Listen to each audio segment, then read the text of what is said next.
Got the Diamondback DB FS Nine to look at today. This is one of the Diamondback boxes. These are pretty nice. They've got a couple of locking points on here. They're built really well. I think that this would be great if you wanted to check a firearm through on the airlines. Just get yourself a couple of padlocks, regular padlocks, not the TSA compliant kind, and you keep the key. Lock that up and ship it. I think you'd be in really good shape if you wanted to go somewhere, take your firearm with you. Then I got here the Diamondback warranty registration card. I am hoping that I never have to use that. Then also comes with a safety and handling instructions booklet. If you don't know a whole lot about firearms, this would be a good place to start, but you really need to, go and get some training if this is going to be your first firearm. The reason why I say if this is your first firearm is because these things are inexpensive, and this is a really good entry level sort of price point. I paid $256 at Firearms for Sale to have this thing shipped to my FFL, and then transfers are 15 or 20 or 25 depending on who you get it shipped to. Can be a little more than that even. Low cost. It seems like the quality's pretty good, so we'll see. Also comes with a cable lock. Looks like it's candy coated. I want to lick it and see if it tastes like cherry. And then here is the FS9. This is a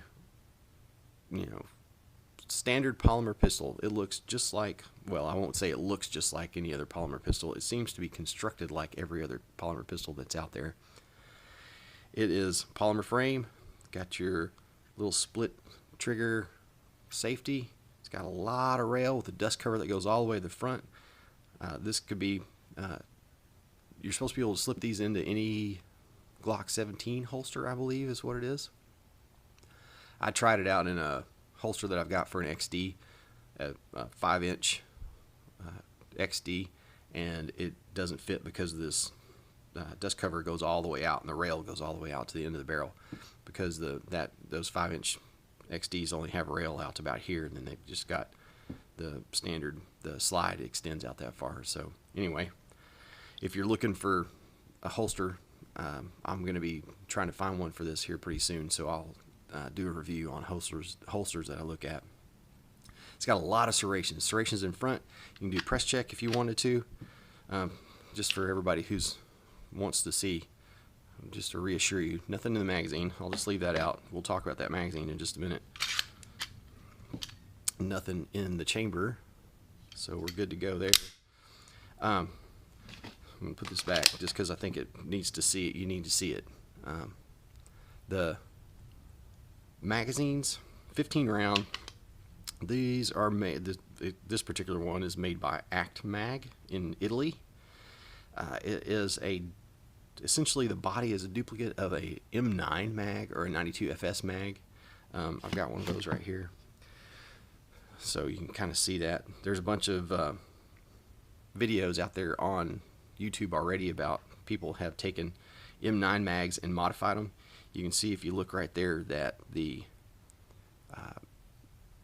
lockup for the magazine release is a little higher on the FS9 versus the Beretta mag, the M9 mag. It's down low. You can see how much closer it is to this crease. So if you wanted to, you could modify one of these by hitting it with a Dremel tool, knocking that notch out, but then you'd have to do some gymnastics if you wanted to use this in a 92FS or something. So I'm not going to do that. I bought these thinking that I was going to, but I'm not going to do that, and I'll show you why. I paid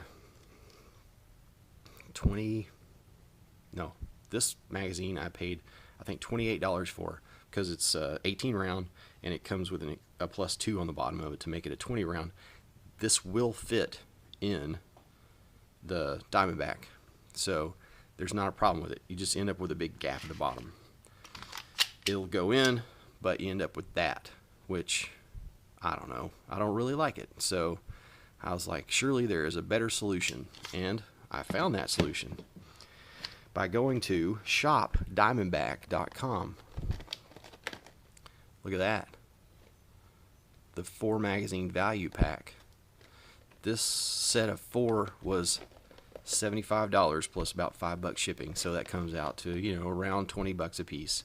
and they have that same base plate on them, so that they'll fit flush in the bottom of the grip, and you don't have that big old giant gap down at the bottom. So when that's in there, I'm not sure why why Diamondback decided to do that, other than maybe just because it looks cool. It's got, you know, little cutouts down here for your fingers, so you can get a hold of that if you needed to, but it's so big, I don't see why that would even be necessary. It kind of gives it a magwell look. I'm not sure why, but anyway, it fits in your hand really good. I have just about an average large size hand. Whenever I buy gloves, I just buy a large, and my hand fits in there perfect just about every time. So I don't know how much that will give you as a comparison, but whenever I wrap my hands around it and I've got my finger in a ready position, I can actually release the magazine without doing anything extra. A lot of pistols I have to like reach, or I have to change my grip a little bit. I have to like slide my hand around. This guy, I don't have to do that. I'm able to just push it right on out. So I'm kind of looking forward to getting it to the range and maybe trying to take it to a training session and see, you know, how it does. So those ergonomics, I think, are really, really nice, at least for me. Time will tell. There is also your standard 3-dot sights. These are replaceable with any Glock sight, so you can just pull those bad boys off there and put some night sights, or, you know, whatever you wanted to on there. I'm hoping that I'll get a chance to do that at some point in the future, is put some kind of something on there, and we'll do a little session on that. The breakdown is the same as any, you know, just about every other polymer pistol. I'm going to double check just to make sure nothing in there. Pull the trigger, let it go. You reach around, pull that back just a little bit, and the little nubbins on the side there, pull both those guys down, and it'll just slide right off. So I'll drop that right there. Captured spring on the guide rod. Put that off to the side. Barrel comes out just like that, and this is what I wanted to really show everybody was, if I can get it lined up there, the machining marks inside the slide. It's not really bad, but they are, you can definitely see them, like right there ahead of my finger. There's a couple of like little circles from the milling when they were taking out the inside of the slide.